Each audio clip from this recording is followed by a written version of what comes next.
Hi, my name is Lyric, and today we are going to be doing a reaction of a YouTuber I've never reacted to before, but I have watched their content before, and they are one of the greatest YouTubers of all time. It is EmpLemon himself.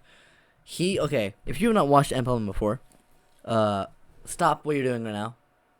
Go watch him, okay? I'll leave a link to the video in the description. You'll find his channel there. Watch his videos, okay? They are some of the greatest videos made on YouTube. He is supremely underrated. I never think I say a guy with... How many subscribers this dude got, bro? 1 million, 1.16 million subscribers is underrated, but he is. He should have at least 10 million subscribers with how good his damn videos are. They're so good. He makes these amazing documentaries, and like he makes you so invested in stuff that you, before even watching the video, would not give a single fuck about. Like his most viewed video, I think, is his Smash Bros documentary. I did not know one thing about competitive Smash Bros. I watched that video and I cared so much about it from now on. Like, he legitimately made me emotional about competitive Smash Bros. When I did not give a single fuck about competitive Smash Bros. Before even watching that video. So I'm always excited for every time he uploads. 'Cause it's a big occasion because every upload he does is so great. We're gonna try. So we're gonna start with his newest video that he just uploaded called Rogue Waves. And yeah, he always has these ambiguous titles that I don't well, some ambiguous titles, so I don't know what this video is going to be about. It's a lot shorter than some of his videos. Like, his documentaries are like an hour long. It's just 16 minutes, so I thought this would be good to react to. Yeah, I know these videos take a lot of time to make, so if EmpLemon wants to take this down, it's fine. Let's just get into this though. If you've been around long enough, you've probably... I'm hyped as hell. Hey, I'm ready to the Beatles, and there it is, Abbey Road. This image, the Great Wave of Kanagawa. Definitely seen it before. Don't know anything about it though. From its humble origins in 1831, it has since gone on to become one of the most reproduced paintings in history. Few other works have managed to captivate our attention with such striking elegance and power. Due to how closely intertwined Japanese culture is with such events, many onlookers over the years have assumed that the Great Wave is depicting a tsunami. However, modern research suggests that Hokusai's illustration may actually feature something entirely different, a phenomenon which, in some regards, is even more terrifying, one which we've only just begun to understand. It would seem that mankind has always had a complex relationship with the sea. For millennia, it was perhaps the single biggest obstruction standing in the way of human progress. Today, we tend to think of the ocean as a conquered frontier, a stepping stone in the development of civilization that we overcame long ago.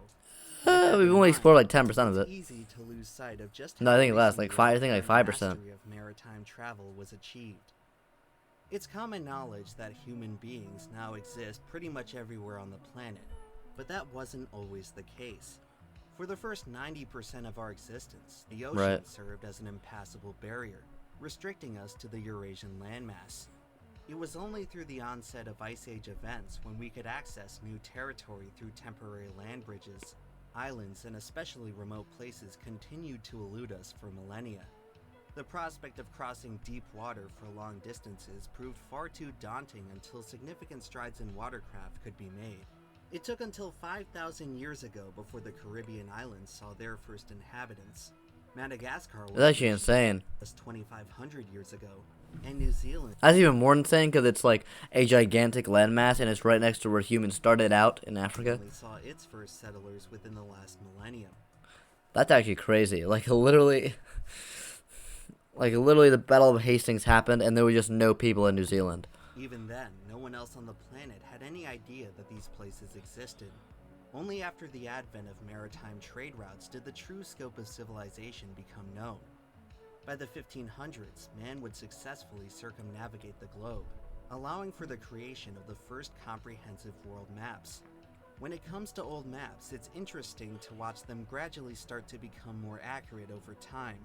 But what's more really cool is a little detail which began to appear on many of them. During the Age of Discovery, it was common for some cartographers to include illustrations of sea monsters in the more vast stretches of ocean. As the number of transcontinental voyages increased, a few ships would never reach their destination.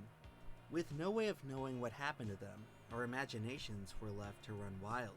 And so, the ocean would earn its reputation as a place of great mystery and mythology. It was common for seafaring cultures to attribute the cruelty of the ocean to some kind of vengeful deity. The unknowable vast Most things that were unfortunate to people in these times were, uh, you know, blamed on stuff like that, and good things, to be fair. Because that's what most people go to when they don't have explanations for sparked things. wild speculation of fantastical lands waiting to be discovered. The fabled island of Atlantis would captivate scholars for centuries as a utopian civilization which tragically sunk beneath the waves. Equally unverifiable was the lost continent of Mu, rumored to exist between Asia and the Americas. Others saw the ocean as home to monstrous beings beyond our comprehension, from the colossal ship-devouring Leviathan to the unsettling temptation of sirens, whose irresistible song will lure sailors to their doom. The sea continues to tempt us to this day. For as long as maritime trade has been logistically viable, the rich and powerful have gravitated towards the water's edge. In the modern day, waterfront property continues to reign supreme as the most desirable real estate on the planet. Despite the ocean's adversarial role in our history, we sure do love being near it. Perhaps it satisfies some latent desire to flirt with the uncontrollable. It seems like everyone wants to come to the water until all of a sudden, the water starts coming to us. The ocean is kind of it's kind of like the last part of like the earth. Like most of the land is like on earth. Like I feel like you travel to, it's like been quote unquote conquered by humans. You know, and most of the time you're not just in an area that has just no human contact. You know, there's something built by humans there. But if you go to the ocean, I mean, there's just most places in the ocean, there is no track of humans unless you're in like friggin' an area where there's a bunch of like plastic or whatever, or like an oil rig or something. As Like it is just completely natural. many in America have ventured closer to the coast, the Cascade Indians have migrated inland. Their ancestral wisdom warns of a terrible tragedy for those who fail to respect the power of the sea. The legend they follow is Global warming. very much based on a real incident. The Cascadia tsunami of 1700, an event so destructive that its effects were observed more than 4,500 miles away in Japan. Whoa. In recent times, a tsunami of comparable strength occurred in 2004 off the island of Sumatra, where a magnitude 9 That's an insane graphic. triggered a wall of water up to 100 feet tall. Coastlines near the epicenter were inundated as far as 2.5 miles inland. Currently, it stands as the deadliest natural disaster of the 21st century, resulting in fatalities as far away as South Africa. 184,000, 130,000 in Indonesia. Oh my god. I feel bad for that one dude dead in Kenya. For the modern world, it was a stark reminder of just how frightening the ocean can still be. Tsunamis are the most well-known of the extreme wave phenomena lurking out in the open water. The word tsunami is often used interchangeably with tidal wave, although this is a misnomer. While there's no concrete definition for what a tidal wave actually is, the terminology most closely refers to a tidal bore, sizable waves which funnel into narrow tributaries. Unlike tsunamis, which are tectonic in origin, tidal bores are driven by rising tides resulting from the gravitational pull of the moon. Makes While sense. bores are far less destructive overall, they still have the potential to be deadly. They are most common in depending on the waterways size. with powerful tidal flow, such as the Bay of Fundy, home to the highest tidal range on Earth. One of the most notable bores can be found on the Amazon River. Known by the locals as Pororoca, the strongest tides of the year create a seemingly never-ending wave, one which spawns at the edge of the Atlantic and That looks travels really cool. hundreds of miles upstream. You can see how this would be dangerous though if there wasn't like water here and there was just like a house. Fortunately, tides are predictable enough that they don't tend to cause much harm on their own. However, Makes they sense. become far more threatening when combined with another ocean phenomenon, storm surge. An effect produced when intense winds from a tropical cyclone push the sea inland. Depending on the direction of the wind, Yeah, that's what I was just talking about. Like imagine someone's house there. Depending on the direction of the wind, orientation of the coast, and strength of the tide, storm surge may produce devastating results. In 2005, Hurricane Katrina triggered a peak storm surge of 27 feet along the Gulf Coast. 27 feet. 27 feet, bro. The widespread flooding would contribute to the costliest damage of any storm in U.S. history. It's a lot of The highest $160 billion. happened all the way back in 1899, when Cyclone Mahina struck Bathurst Bay, Australia.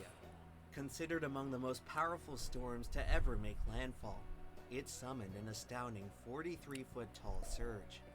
The scope of the disaster became clear when survivors later discovered numerous sharks and dolphins stranded miles inland. Had it Oh my occurred God. in a more populated area, the result It's like when they find dead whales in the desert, because in the Sahara they find dead whales, except it's like a shark that was like alive like a week ago miles inland. because of the storm Had it surge. occurred in a more populated area, the results could have been That's damn near a little Sharknado. catastrophic.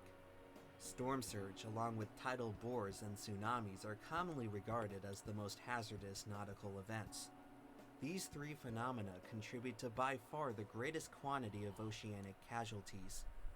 However, far out in the distant sea lies a fourth phenomenon, one which is potentially more deadly than all the others.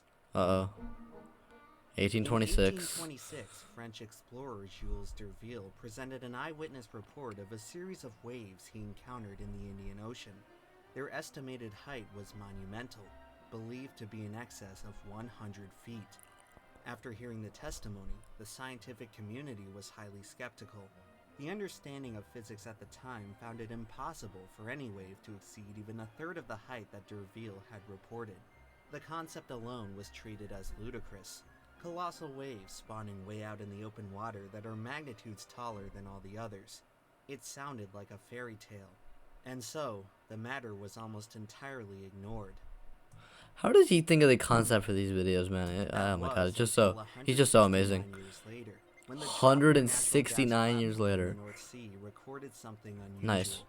At approximately 3 p.m. The ocean is so terrifying, by the way. The ocean, yeah, by far the most terrifying thing ever existed. The fact that there's something like this that was not discovered until 1995, there's so many things we have not discovered about the ocean. Absolutely terrifying. On January 1st, Absolutely the platform terrifying. clocked a passing wave with a maximum height of 84 feet. Like, that is the ocean has got to be by far the number one place on Earth where there is an actual fear of the unknown. He recorded something unusual. At approximately 3 p.m. on January 1st, the platform clocked a passing wave with a maximum height of 84 feet, more than twice as tall as the standard wave height in the surrounding area. The facility was equipped with state-of-the-art instruments, meaning that this time, the reliability of the reading was indisputable. All of a sudden, the idea of Jules d'Urville's colossal wave was no longer make-believe. The anomaly sparked widespread scientific interest. It fell completely outside of predictive models at the time, prompting a reevaluation of entire fields of study. It's insane when something happens like this. Just like hundreds of years, people think they know, oh yeah, this is just how things work, you know? And then just something happens that just completely throws everything off. The phenomenon would come to be known as rogue waves. Rogue which waves. would soon be recognized as the largest open water waves the Earth is capable of producing. Tsunamis, while formidable near the coast, behave quite differently over deep stretches of ocean. The only other waves that come close are certain kinds of breakers which occur near the shore. These waves are famous for attracting daredevil surfers looking to experience the ride of a lifetime. The most powerful breakers occur in places where the depth of the sea floor rises steeply, forcing the momentum of the water upward. This effect is most noticeable off the coast of Nazaré, Portugal, which sits at the receiving end of an enormous underwater canyon. It was there in 2020 where Sebastian Stuttner set the record for the tallest wave ever surfed, That looks overcoming cool. an 86-foot behemoth. Spectacles like this offer us a rare reference point That's in to the same understand picture, the you know. staggering scale of rogue waves. Stuttner's record-setting wave was roughly equivalent in size to the Dropner wave. As far as breakers go, that's about as big as it gets. But when it comes to rogues, we're just getting started. Oh God. In 2000, the British research vessel Discovery measured a 95-footer. 1 year See, they just discovered this one thing, and that was going to open up the floodgates, A pair literally. of Bahamian cruise ships encountered an estimated 9. It's insane how these things just happen, bro. They're just things that you just don't discover, and then randomly you discover, and you're like, oh my god, this is the most terrifying thing I've ever had in my life. The tallest And then you observed discover wave all of the day. rest of them. They completely confirm Historical it. reports contain testimony of even higher specimens. In 1933, the USS Ramapo triangulated the height of an alleged 112-foot wave, which is perhaps the tallest ever witnessed in open water. Combine the most powerful rogues with the amplifying effects of the coast, and you end up with what are truly the largest waves on the planet. These elusive titans are rarely ever witnessed. Their true scale has only ever been approximated from chance encounters with a select few lighthouses. In 1985, the Fastnet Lighthouse in Ireland was struck by a wave estimated to be in excess of 150 feet. That has to be the most terrifying experience of just being in a lighthouse and a 150-foot wave is in front of you. Keeper at Trinidad Head, California, observed one wave pull even with the top of the structure, 175 feet above sea level. Potentially the tallest wave on record flooded the Eagle Island Lighthouse in 1861. It was powerful enough to smash the window panes on the upper level. For this to be the case, the That's wave evidence. had to surmount the 87-foot tower as well as the 133-foot cliff underneath, culminating in an unthinkable 220-foot monster. But believe it or not, there's an even more infamous case of a suspected rogue wave striking a lighthouse. Followers of the macabre may be familiar with the unsolved mystery of the Flannan Isle lighthouse keepers, an incident concerning 3 watchmen who Might have heard this disappeared before. without a trace. Since it was first reported in 1900, the disappearance has sparked wild theories as to how a crew of seasoned veterans could meet such an unforeseen demise. Fascinatingly, the recent advancements in understanding rogue waves have provided a plausible solution to the now century-old mystery. Damage found on the western part of the island corroborates an encounter with a mammoth wave, which we now know to be possible. As it turns out, the study of rogue waves has inspired a The fact that I'm still not over the fact that something this terrifying was not discovered until the 90s. evaluation of numerous other historical incidents, particularly in the forensic analysis of shipwrecks. In 1978, the Yeah, MS and it can explain a lot. failure resulting in the total loss of the ship and her crew.